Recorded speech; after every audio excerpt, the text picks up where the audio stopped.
請注意，除非由司法機構安排，否則法庭內一律禁止攝影、錄影或錄音。典禮即將展開，為避免對典禮造成騷擾，請你將流動通訊器材嘅響鬧裝置切換至靜音模式，並關掉震動功能，或者將器材完全關掉。Your attention, please. Photography, video recording, or audio recording in the courtroom, except those arranged by the Judiciary, is strictly prohibited. The ceremony is about to commence.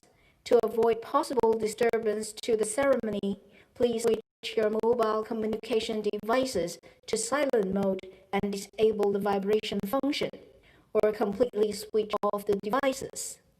请注意，除非由司法机构安排，否则法庭内一律禁止摄影、录影或录音。典礼即将展开，为避免对典礼造成骚扰，请您将流动通讯器材的小闹装置切换至静音模式，并关掉震动功能，或者将器材完全關掉。典禮即將開始，請各位起立。The ceremony is to begin. Please stand up. 典禮即將開始，請各位起立。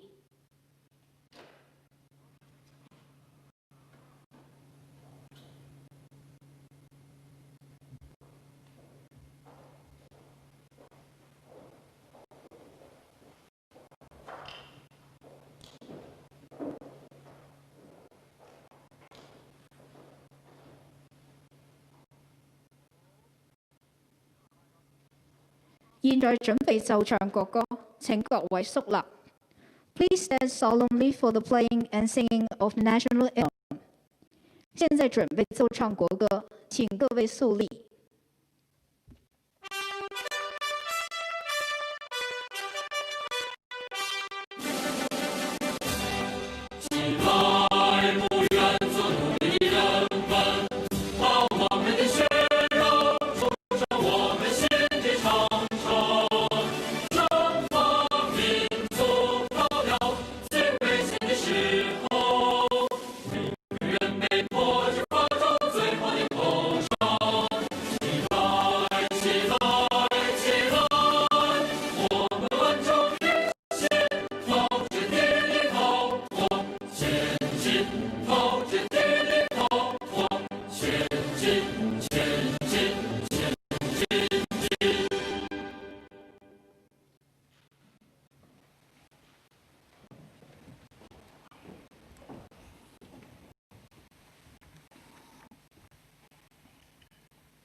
Secretary for Justice, Chairman of the Bar, President of the Law Society, fellow judges, distinguished guests, ladies and gentlemen.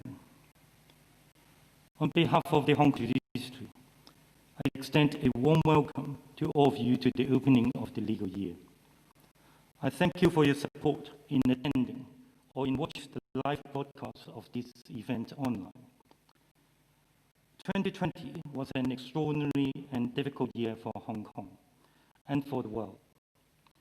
The COVID-19 pandemic has taken a great toll everywhere, and thoughts and well wishes are extended to all of those who have lost family and friends to the virus.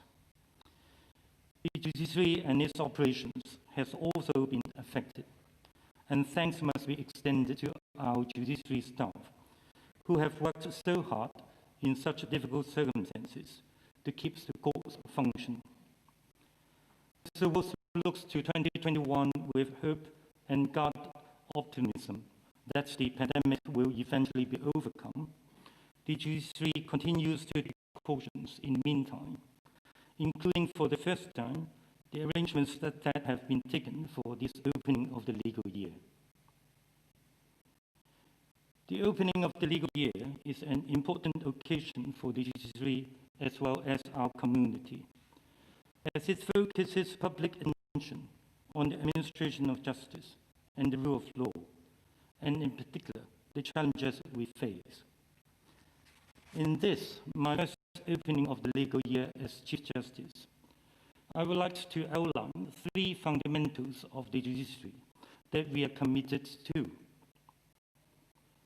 First, the judiciary must be and must remain an independent and impartial judiciary. In Hong Kong, judicial independence is both mandated and guaranteed under the Basic Law. The judicial power, including that of final adjudication, enjoyed by the Hong Kong Special Administrative Region under the Basic Law, is exercised by the judiciary independently, free from any interference, as Articles 2, 19, and 85 of the Basic Law provide. An independent judiciary is essential to the rule of law and the due administration of justice. It is equally crucial to public and business confidence, whether local or overseas, in our judicial system, as well as to the international reputation of Hong Kong as a society that is governed by the rule of law under the one country, two systems arrangement. Amongst other things, judicial independence means the judiciary, the courts, the judges, and judicial officers, whom I shall refer to collectively as judges, when discharging their judicial functions, must not be subject to improper extraneous pressure or influence. The Basic Law and the relevant legislation provide clear and strict provisions regarding the appointment and removal of judges. In particular, Article 88 of the Basic Law provides that judges are appointed by the Chief Executive on the recommendation of the Independent Judicial Officers Recommendation Commission, which is chaired by the Chief Justice.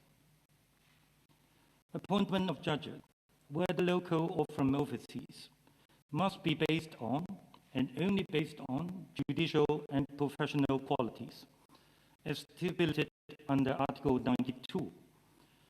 Judicial appointments must be free from political or other irrelevant considerations. Inevitably, cases with political overtones come before the courts for adjudication. Judges hearing such cases often come under intense scrutiny in the media and social media, and the decisions in these cases are almost always subject to partisan criticisms. Comments and criticisms, sometimes extreme and harsh ones, are unavoidable. Whilst the freedom of speech of everyone in society must be fully respected, there must not be any attempt to exert improper pressure on the judges in the discharge of their judicial functions. In this connection, it has to be stressed that attempts to exert undue pressure on our judges by means such as threats of violence or taxing are as futile as they are reprehensible. Judges decide cases independently. When deciding a case, a judge is not subject to the control or interference by other judges, including more senior judges. The appropriate way to question a decision is by means of appeal or review. Our appellate courts exist precisely for the purpose of correcting mistakes made in the lower courts, ironing out discrepancies in decisions and sentences amongst different first instance courts, and where appropriate, clarifying the law and laying down sentencing guidelines. Admittedly, appeals and reviews take time and patience is required. Nonetheless, we must have faith in our common law system and allow the appeals process to run its course. The positive and authoritative role played by our appellate courts can simply not be replaced. An impartial judiciary means that everyone is equal before the law, whereas judicial independence means that judges must not be subject to improper influence from outside. Judicial impartiality requires judges to be free from bias or prejudice of their own,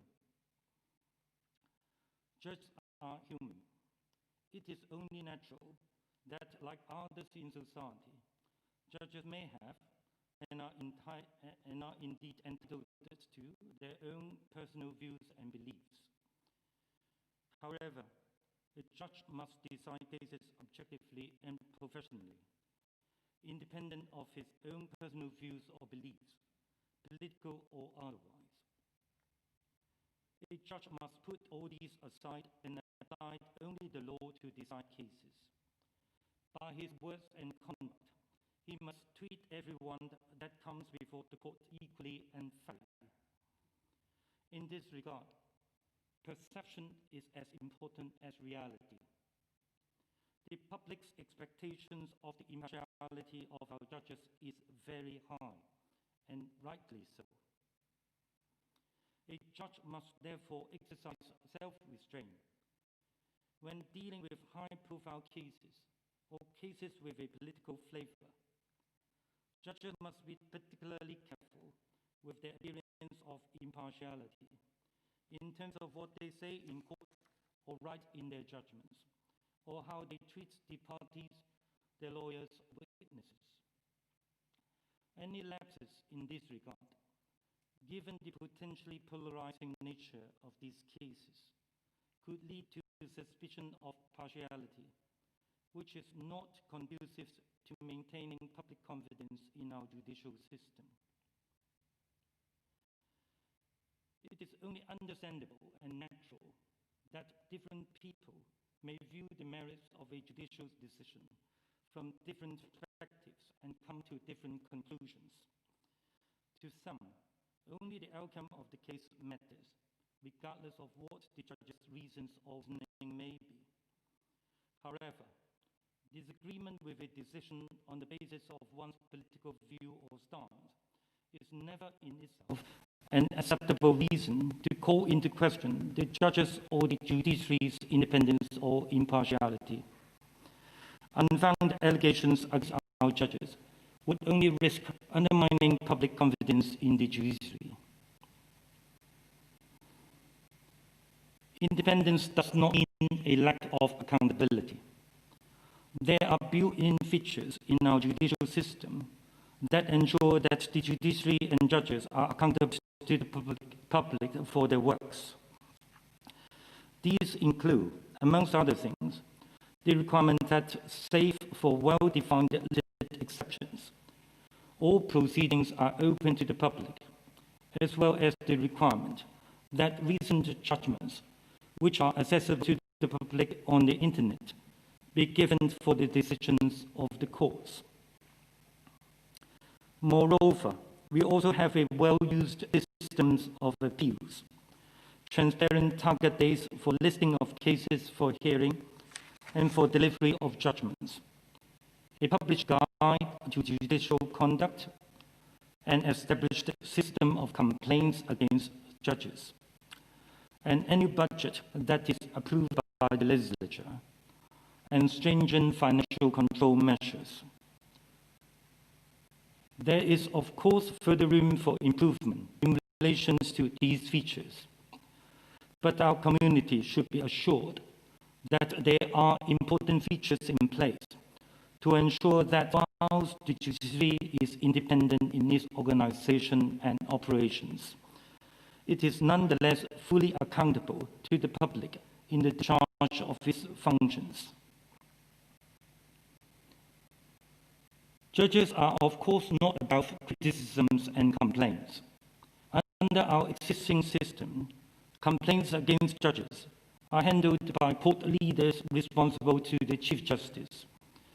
Where appropriate, input from senior judges is also sought. Any reports of complaints received and handled are published by the judiciary. In some cases, the results of investigation into complaints are posted on the judiciary website and subject to public scrutiny.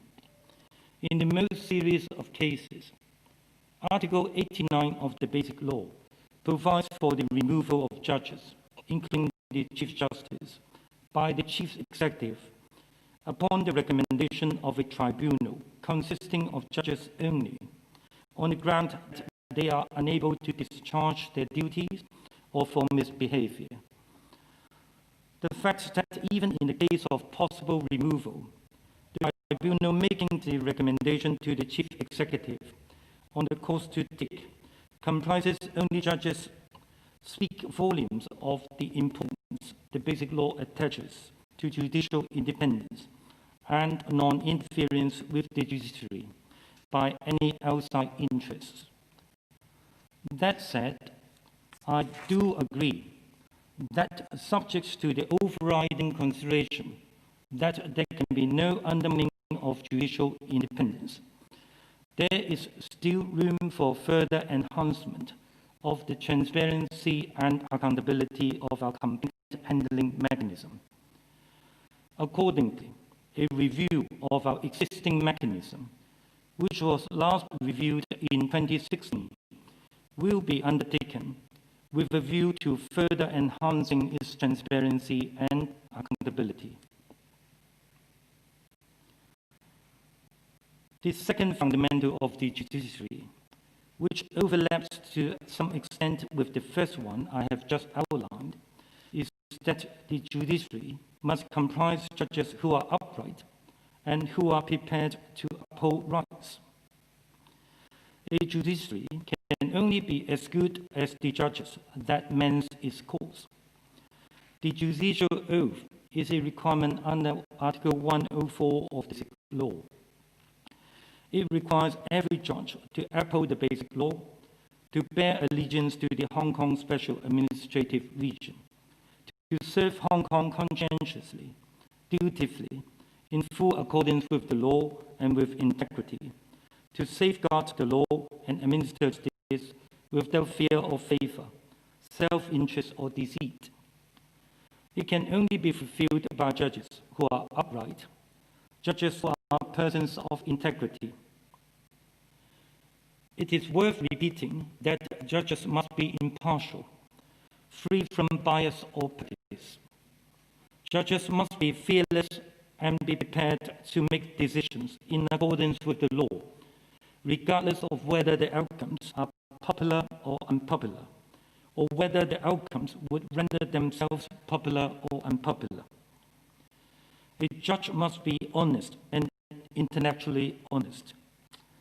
Binding laws and precedents must be dispassionately applied, and applicable rules and procedures faithfully observed, even if this means getting a result the judge personally might not prefer. Powers and discretions must be exercised judicially. Judgments must set out the true and entire reasons for the decisions made. Society has every right to insist that our judges must be faithful to the judicial oath.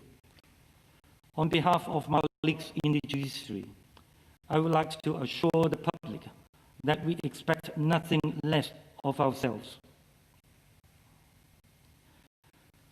Why do we need upright judges with integrity to administer justice? We need these judges because courts exist to adjudicate disputes, to enforce rights, to punish the wrongdoers, and to acquit the innocent, all in accordance with law and evidence. Of all the rights that are recognized under our legal system, there are no rights more precious than the fundamental rights that are guaranteed under Chapter 3 of the Basic Law, and those that are set out in the Hong Kong Bill of Rights, such as the freedom of speech, the freedom of assembly, the procedural and other safeguards in criminal proceedings, and other personal freedoms and liberties. Society expects the courts and our judges to generously interpret and jealously protect these rights when they are threatened or are otherwise interfered with. The courts are the place where these rights must be enforced. Our courts must continue to enforce and give effect to these fundamental rights. All these said, 3 observations should be borne in mind. First, The basic law is the ultimate guarantee of the fundamental rights enjoyed by the people of Hong Kong and of jurisdiction of the courts to enforce them. The importance of the basic law cannot be overemphasized. Secondly, whilst fundamental rights must be given a generous interpretation, most fundamental rights are not absolute in the sense that they are liable to be restricted for the sake of others or for the common good.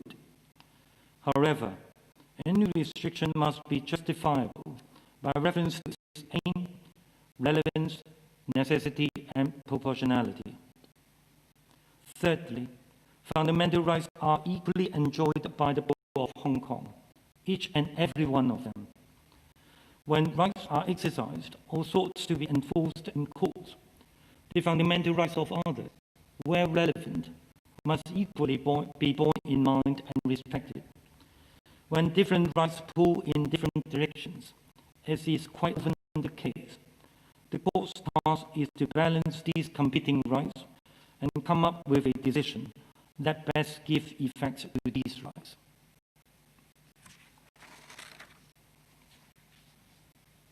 The third fundamental of the judiciary that I would like to discuss is that our judiciary must remain a professional and efficient judiciary that moves with the times.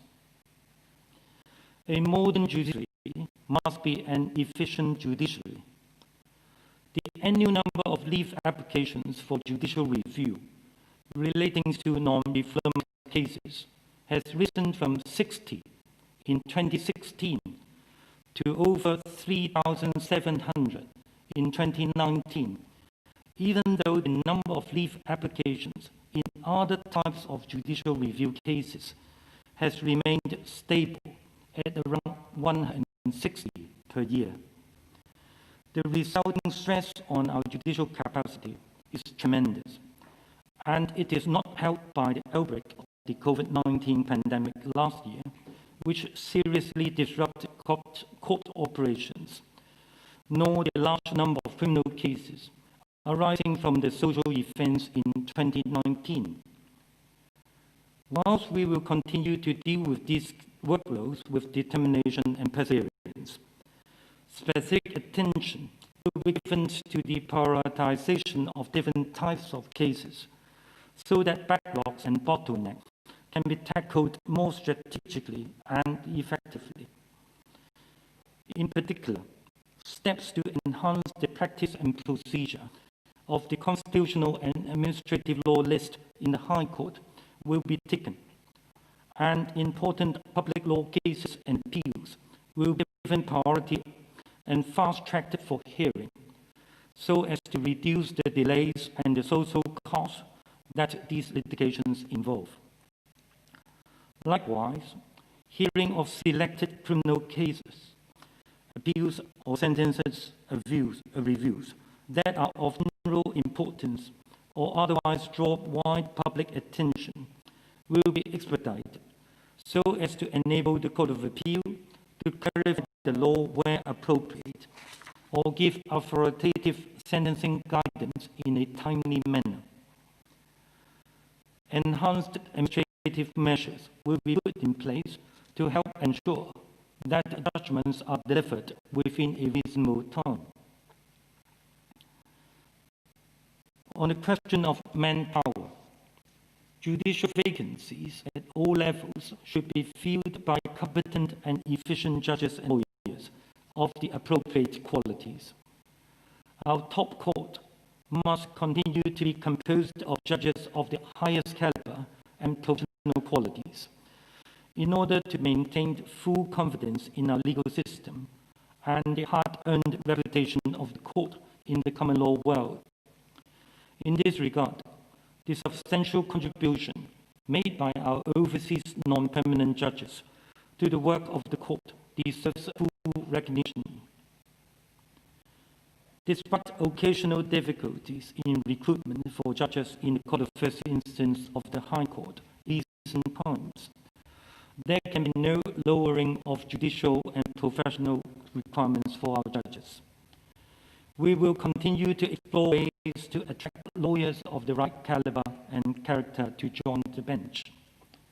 Society, and in particular, the legal profession, must help the judiciary in encouraging suitable lawyers to apply to become judges. This is vital to the judiciary in discharging its functions to uphold the rule of law and to administer justice impartially and competently. One means to alleviate the workloads of judges in the High Court is the gradual expansion of the Judicial Associate Scheme to support judges in the Court of First Instance.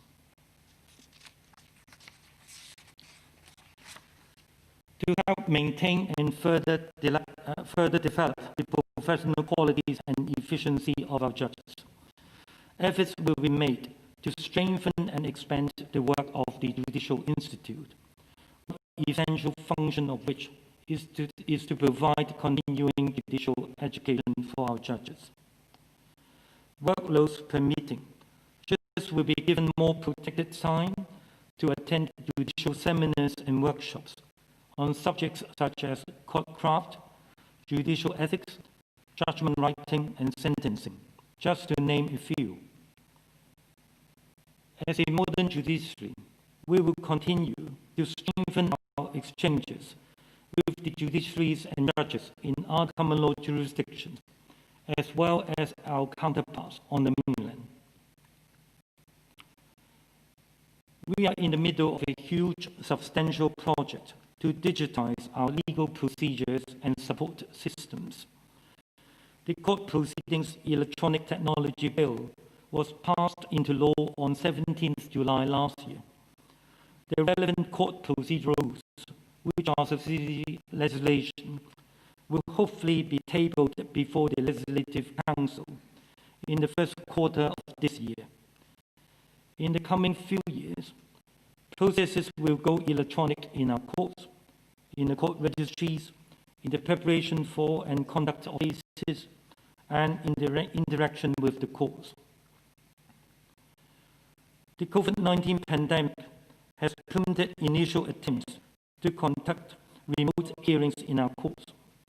The use of technology has proved to be effective in many areas. It is envisaged that remote hearings will become a permanent feature of our legal system, particularly in civil cases. For criminal cases, using remote means to conduct hearings requires amendments to be made to existing laws. There are ongoing consultations with relevant stakeholders. Our target is to introduce a remote hearing bill into the Legislative Council in the second quarter of this year. On behalf of all my colleagues in the judiciary, I wish to assure the community that we are committed to meeting the expectations that I have just outlined to you. We are committed to the rule of law and to administering justice in full accordance with the law, without fear or favor, self-interest or deceit. Last but not the least, tribute must be paid to my predecessors, Chief Justice Lee and Chief Justice Ma, for their great and dedicated contributions to the upholding of the rule of law. They have laid a sure and strong foundation for the post-1997 judiciary, enabling the rule of law to continue to flourish.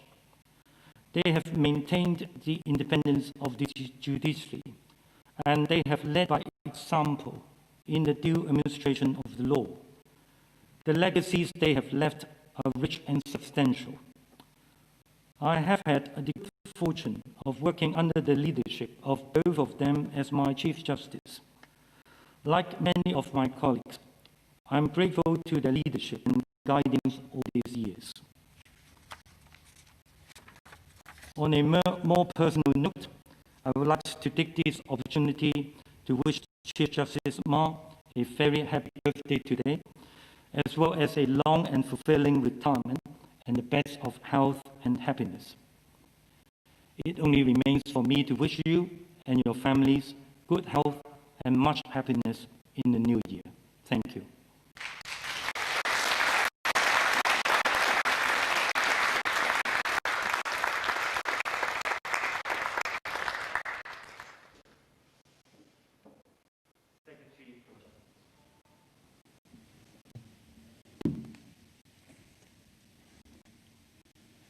Chief Justice, members of the Judiciary, Chairman of the Bar Association, President of the Law Society, distinguished guests, ladies and gentlemen. The holding of the opening of the legal year here at the Court of Final Appeal, with its live broadcast to the public, is testimony to Hong Kong's strong legal traditions and the resilience and tenacity of the legal community, notwithstanding unforeseeable challenges beyond one's control. The coronavirus has put immense challenges to the world, and Hong Kong is not spared. In my 2019 speech, I condemned the totally baseless, arbitrary, and even malicious attacks on some of our judges, urging the community to dispel such unwarranted misunderstanding by reading the court judgments. Last year, I have witnessed multiple occasions by which similar reminders have had to be made. Our judicial independence is premised on solid infrastructure that has been laid down primarily in basic law, the security of tenure, the immunity of judges, the non-revolving door, and importantly, the expressed provision in Article 85 of the Basic Law that guarantees judicial independence free from any interference. The judicial oath taken by all judges requires them to safeguard the law and administer justice without fear or favor. Judges are required to adjudicate cases independently and impartially. Comments and discussions on court decisions are always permissible within the boundary of the law if done rationally and objectively. Yet, some remarks that have surfaced are nothing like that. Any unfair or unfounded remarks with the ulterior motive of exerting pressure or undue influence on our judges in dispensing justice will be to no avail. Doxing activities towards judges and other persons involved in the administration of justice was on the rise and must be curtailed. As guardian of the public interest, I sought and obtained an injunction order to restrain the conduct of such activities towards judges, judicial officers, and their family members. In granting this injunction, the court noted it remained fundamental to the rule of law that litigants and the general public are able to place reliance on and have confidence in a court system that is free from bias, and that the judge or judicial officer in any case is the person who decides that case according to its evidence and the applicable. It is a serious matter to act in breach of an injunction order. Any person who acts in violation of an injunction order may be held in contempt of court and is liable to a fine or imprisonment, including an immediate custodial sentence as ordered by the court in a recent decision. As I have stated in 2018, all of us jointly bear the responsibility to respect, promote, and further the rule of law as a fundamental basis of our society. It lies in every individual and institution to be forthcoming in defending our judiciary and the rule of law against these baseless and malicious attacks, and for some to refrain from blindly uttering such statements. Another baseless challenge to our rule of law relates to the promulgation of the national security law in Hong Kong. National security is within the purview of the central authorities. The National People's Congress is the highest organ of the state power in the People's Republic of China, and its standing committee was entrusted to formulate the national security law. Pursuant to Article 18 of the Basic Law, it was added to Annex 3, promulgated, and became applicable to the Hong Kong SAR. Article 23 of the Basic Law does not change the fundamental principles set out above. It imposes a constitutional responsibility on the Hong Kong SAR to enact legislation in respect of certain offences relating to national security. Yet, the central authorities always have the power and duty to legislate on matters of national security, especially when this responsibility of the Hong Kong SAR has not been fulfilled. It is entirely misconceived to say that the principle of one country, two systems have been undermined. Many unfair and ill-informed criticisms have been made against the designation of judges by the Chief Executive, with remarks that it will undermine Hong Kong's judicial system. It should be reiterated that the chief executive only designates a list of judges in different levels of court to hear cases involving issues of national security, rather than assigning which judge to preside over a specific case. The national security law brings into sharp focus the constitutional order of Hong Kong. China is a unitary state, and the powers of the branches of the Hong Kong SAR emanate from the central authorities. The Constitution and the Basic Law form the constitutional basis of Hong Kong SAR. A proper understanding of the concept is of utmost importance to comprehend our legal system. The Basic Law 30th Anniversary Legal Summit with the theme Back to Basis reminds us of the fundamentals necessary for the proper understanding of the Basic Law. A key takeaway from the summit is entirely the same as a finding in the Court of Appeal decision dealing with the Emergency Regulations Ordinance, that the Hong Kong SAR government is very much an executive-led government. The judgment delivered by the Court of Final Appeal regarding ERO is particularly significant. It upheld the compatibility of the ERO with the Basic Law and recognized that in circumstances of public danger, it is, and I quote, essential to give the executive wide and flexible legislative powers, whether or not the legislature is sitting. The court continued. It should be remembered that the purpose of the ERO is to provide the chief executive and council with wide and flexible legislative powers in times of emergency or public danger in order to deal quickly and adequately with the situation in question.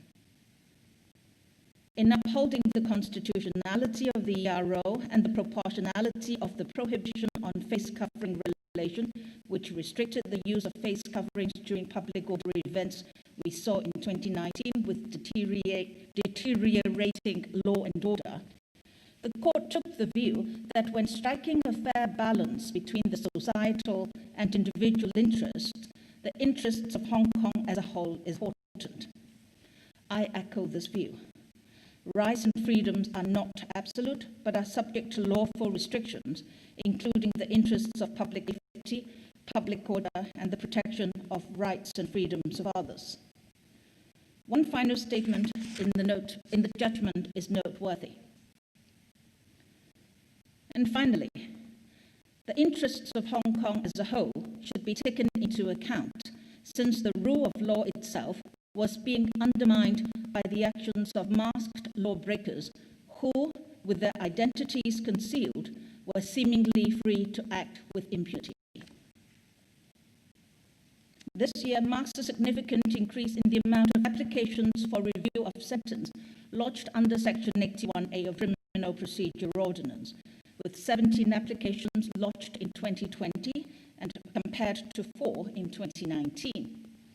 Of the 12 such applications decided in 2020, 11 were allowed. In 4 of the cases, the Court of Appeal repeated the sentencing principle set out in Wong Chi Fung of the necessity to emphasize deterrence and punishment in large-scale unlawful assembly cases involving violence be applied. Under the Vision 2030 for Rule of Law initiative, and benefiting from the guidance of the task force formed under it, we noted that objective data should be referred to in ascertaining the practice of the rule of law, and important elements, including cultural, socio-economic, and local traditions, both legal and indigenous, are features that must be taken into account. Locally, we have started projects that will promote the proper understanding and recognition of the rule of law, the Constitution, and the Basic Law at various levels of society. Through a multifaceted approach such as animated short videos, drama, interactive workshops, and exposure to international conferences.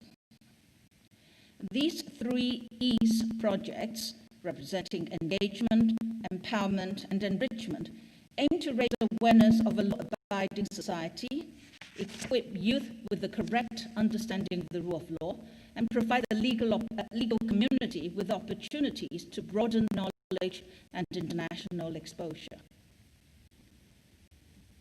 The coronavirus has changed the way we deliver conferences. The use of technology and live feed has enabled us to reach out to more people in more jurisdictions and to provide recordings on the legalhub.gov.hk website.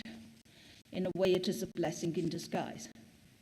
Yet, some of our events, which are best conducted by way of physical meetings, facilitate personal interactions, have to be postponed.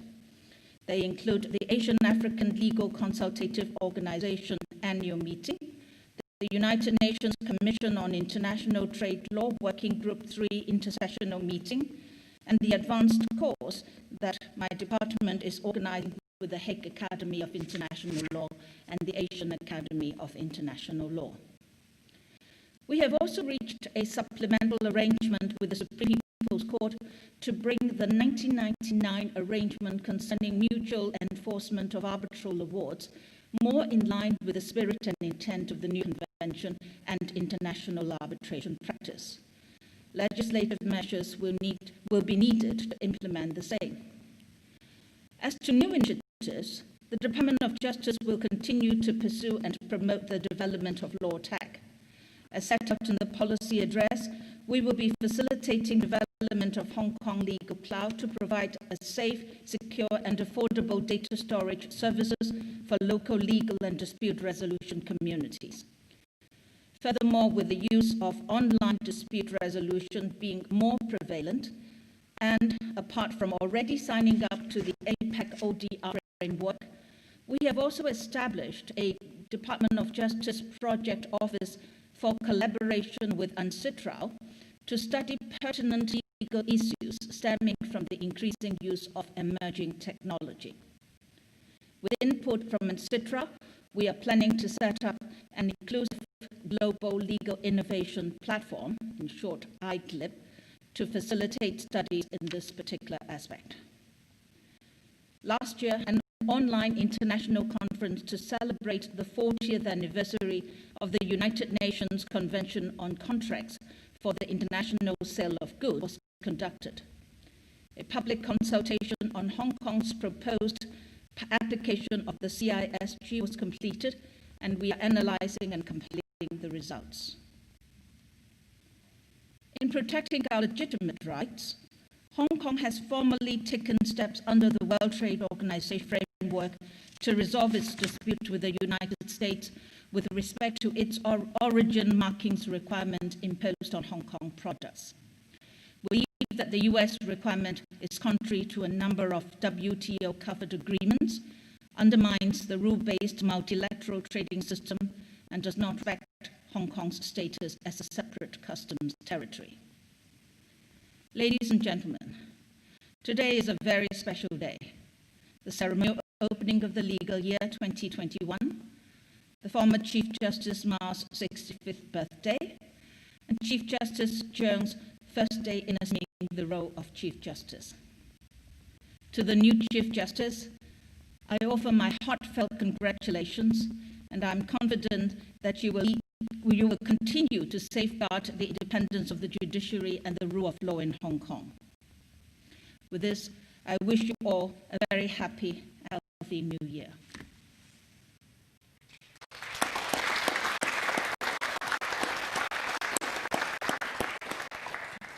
Thank you, Secretary for Justice.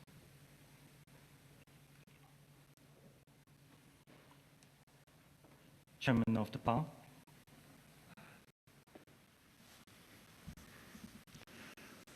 Chief Justice, judges and magistrates, Secretary of Justice, President of Law Society, distinguished guests and ladies and gentlemen, I wish to address you on the subject of independence. Of course, I mean judicial independence under the Basic Law, and the sometimes overlooked lawyers' independence, which is necessary for judicial independence. Both types of independence are essential if the Hong Kong Special Administrative Region is to hold itself out as a place where in these difficult days, people can put their hands on their hearts and say that the rule of law is maintained. What is the function of an independent judiciary? Well, you find that in the basic law. It's a branch of the government that wields the region's judicial power under Article 85. When the judiciary uses its power, it must do, and I quote, independently, free from any interference. These words mean that the executive and legislative branches cannot usurp the power or share in its exercise or suggest how the courts use the power in a particular case or a class of cases. Of course, the essence of judicial power is the duty to render dispositive judgments in all cases concerning legal rights and obligations, whether those concern private parties or public bodies, including the government. Subject only to the extraordinary power of interpretation of the Standing Commission as with Congress, when the Court of Final Appeal exercises judicial power, its judgments are final. Court rulings must be obeyed by all persons and bodies subject to the jurisdiction of the court, and judicial power is vested in the judges, recruited by and large from an independent legal profession that's not beholden to the executive branch of government in any way. Without independent-minded lawyers, you will not have independent-minded judges. Defense of the bar means being bold in defense and, where necessary, bold in oppression. It means barristers will take on unpopular causes and stick doggedly with them, and not being swayed by negative opinions about the cases or their clients. The bar's code of conduct does not merely encourage these attributes, it requires them as a professional conduct. The qualities the Bar Association demands from its members are also required of the bar as an institution. The Bar Association is committed to the defence of the bar's honour and upholding judicial independence. These are aims and objectives written into the Bar Association's foundational documents. This requires the reason why the bar speaks out when the media vilifies judges for their decisions. I'm not referring to harsh criticism of judges and their judgment, because sometimes this is wholly justified and can have beneficial effects if some serious shortcoming is exposed. Instead, I'm talking about attacks that impute partiality or bad faith on the judge's part for no other reason than that they happen to decide a case one way rather than another, or because the result does not fit a political or moral agenda. Attacks like this are pure poison. They undermine people's confidence in the judiciary because they set at naught the judicial oath. This oath requires judges and magistrates to, I quote, serve the Hong Kong Special Administrative Region generously, dutifully, in full accordance with the law, honestly, and with integrity, safeguard the law, and administer justice without fear or favour, self-interest or deceit. These attacks can sometimes constitute a contempt of court if made when a case is before the court, and the attack is made in the hope or the expectation that it will affect a judge's decision. Attacks on judges are moreover cowardly, because the authors of such attacks know that judges may answer back. Although the Bar Association may protest, what it cannot do is bring to book the authors and publishers of unprincipled attacks on judicial independence. Assuring accountability in these circumstances is primarily a job for the Secretary of Justice. The Secretary of Justice has an unenviable task here. She accepts, of course, that people have a right to criticise judges, even if the criticisms are half-baked and couched in offensive language. She knows, too, that judges are not shrinking harlots, and that law contempt does not exist to massage bruised judicial egos. However, there are limits to judicial forbearance. US Supreme Court Justice Hugo Black put it well in a 1941 case. He said, "The assumption of respect for the judiciary can be won by shielding judges from public criticism wrongly appraises the character of American public opinion. And enforced silence, however limited, solely in the name of preserving the dignity of the bench, will probably engender resentment, suspicion, and contempt, much more than they would enhance respect." Although individual judicial sensibilities are neither here nor there, there's another legal principle in play here: the integrity of the judiciary as an institution. The judiciary is notoriously weaker than other branches of government. The functions, duties, and powers all described in Chapter 4 of the Basic Law.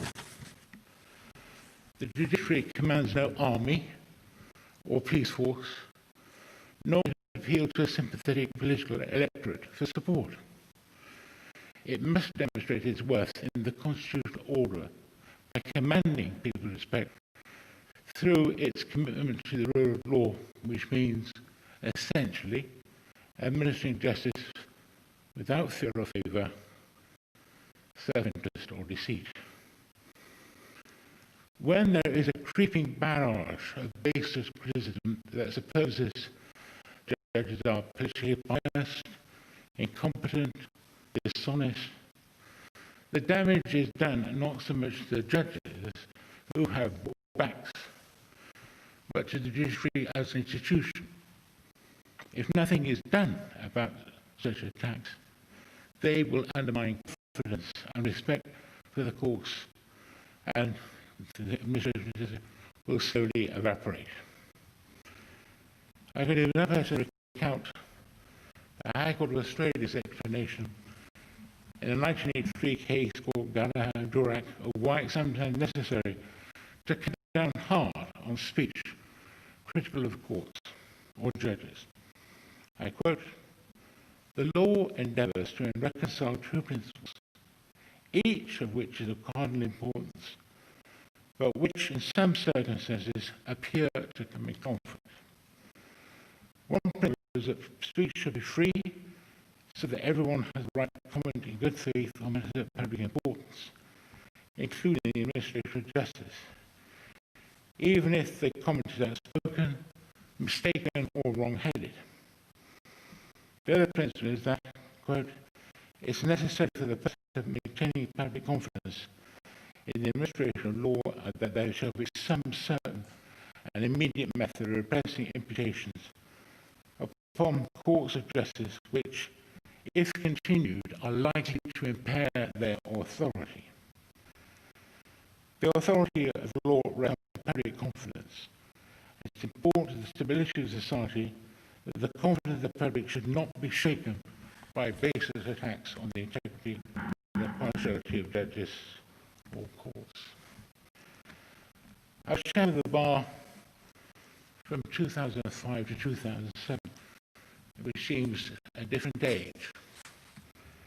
In my 2 years service then, I did not have to issue any statements central to what appeared to be, in the words of the Australian High Court, baseless attacks on the integrity or impartiality of judges. I end my current term in a few days' time as chairman. Looking back, I find my surprise that the Bar Council has issued about a dozen statements on the topics of attacks on the judiciary in that time. I hope that common sense prevails and that people see that conscientious attacks on the judiciary do no one any good. eat away at society's respect for the law, which is necessary for judicial independence. And without judicial independence, a pearl of great price, we might as well pack up our bags and steal away, for Hong Kong is nothing without it. I conclude by wishing you enjoy better times in the coming year of the Ox.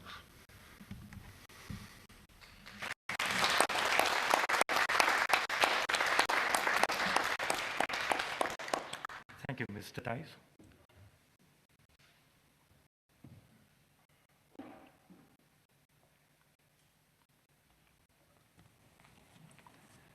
President of the Law Society.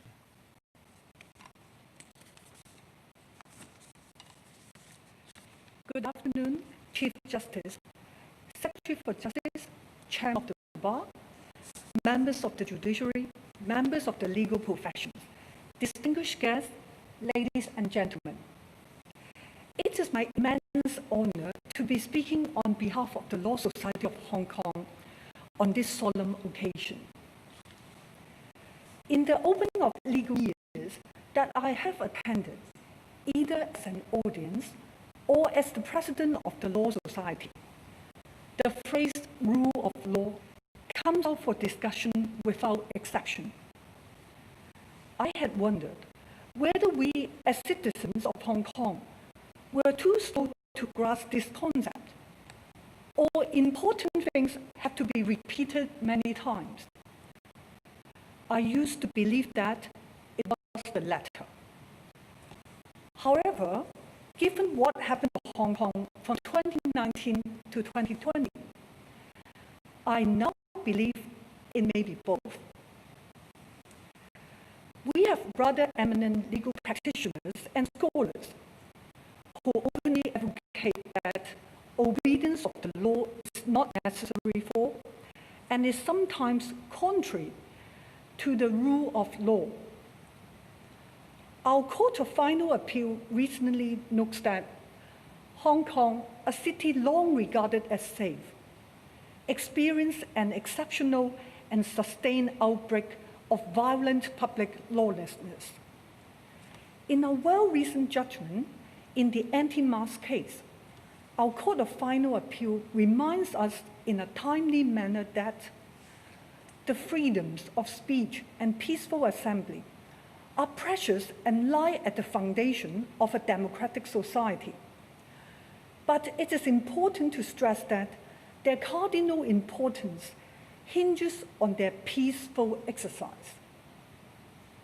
None of the freedoms of assembly, procession, demonstration, speech and expression, and the right to privacy are absolute, but may be subject to lawful restrictions. In considering whether a fair balance has been struck, the Court of Final Appeal rightly informed us that the interests of Hong Kong as a whole should be taken into account, since the rule of law itself was being undermined by the actions of masked lawbreakers who, with their identities concealed, were seemingly free to act with impunity. It is said that the court has, on many occasions, emphasized the special role in society of the judiciary, which, as a guarantor of justice, a fundamental value in a law-governed state, must enjoy public confidence if it is to be successful in carrying out its duties. Our judiciary weathered an unprecedented amount of criticism last year. This is by no means a phenomenon unique in Hong Kong. We live in an era where the public's trust and confidence in the establishment, including the judiciary, is unfortunately fading. Unfair and misinformed criticisms against the judiciary, if not responded to or clarified immediately, will undermine trust in the long term and open the way for measures that may affect judicial independence. to maintain trust in the judiciary, and to prevent unreasonable attacks on judges. The Law Society has taken it as its duty to clarify misunderstandings and unfair criticisms at the first available opportunity. It is important that the Law Society remains a professional body and not some pseudo-political party. It is only by maintaining its apolitical stance that the Law Society's view and hence our members' interests can be taken on board by all our stakeholders. Needless to say, our legal profession and the judiciary need to improve continuously. The technological challenge brought about by COVID-19 is a prime example. Factors relating to the operation of the judiciary, which might influence the level of confidence, include, for example, the outcome of a case, the reasoning of the judgment, the proceedings, as well as how the parties to the proceedings are treated by members of the judiciary. We also need to learn how to engage with the public. There is no point in telling the public that they should not express their views on judges and judgments simply based on the outcome. It is only natural and human. Rather, the duty rests on us as professionals to explain clearly to the public the correct legal principles and procedures. Disengagement is not an answer. The Law Society and our members can and will certainly engage with the public meaningfully. In the international arena, the Law Society always sees it to be its duty to explain Hong Kong's situation fairly and impartially. To begin with, we do not tell our international friends that a simple exchange with them will risk breaches of the national security law.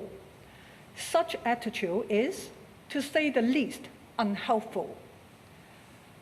Constructive dialogue is the key. I would like to take this precious opportunity to convey my deepest appreciation to the local and international legal fraternity for the assistance, support, and encouragement unreservedly shared among one another during these times of adversity. In November 2019, notwithstanding the disruptions arising from the social unrest, 600 participants from 30 jurisdictions around the world supported the Law Society and traveled long distances to Hong Kong to attend in person the Law Asia Conference jointly organized by the Law Society with Law Asia. Another more recent example relates to the media report on judicial intimidation in early December 2020.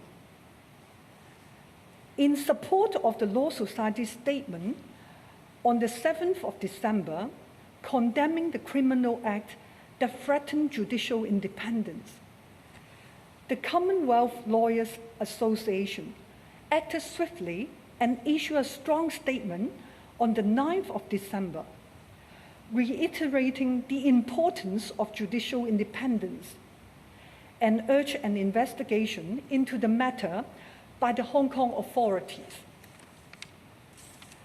We look forward to collaborating closely with the international community and contributing actively in the global united effort in promoting the rule of law and access to justice. This year's opening of the legal year is also special in the sense that we are here to welcome the appointment of Mr. Justice Andrew Germ as our new Chief Justice. the Law Society warmly supports this new appointment. And I am confident that Mr. Justice Germ is the right leader to lead the judiciary and our legal community to brave the challenges ahead.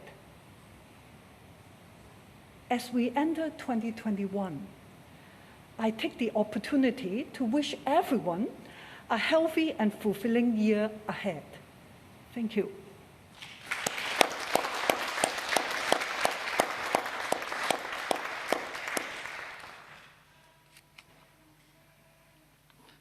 Thank you, Ms. Pang. That concludes this year's opening of the legal year. Thank you for attending and thank you for watching.